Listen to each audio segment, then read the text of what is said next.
de pensar a contratempo, de andar contra o vento,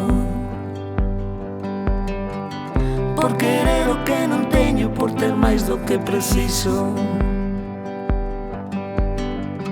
de lembrar o seu pasado procurando o seu futuro, por saber que son pequena e intentar disimulalo, de contarse 1000 estrelas, de non telas e buscalas, de arrincar mala erva, de aguardar pola xustiza, de ver xente que ninguén conta. Picamos ollos por dormir pouco, por non usar os lentes, por ser cómplice do medo,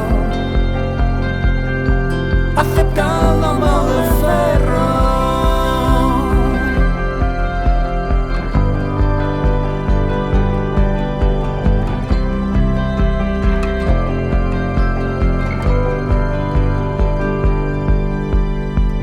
De abrir portas ao baleiro pendurada dun mal fío,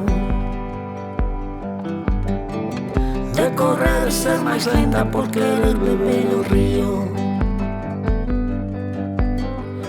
polo peso das persoas que pasaron e pesaron. Cada minuto que pasa un home queima, un home mata, o mundo arde, a vida inflama. Picamos ollos por dormir pouco,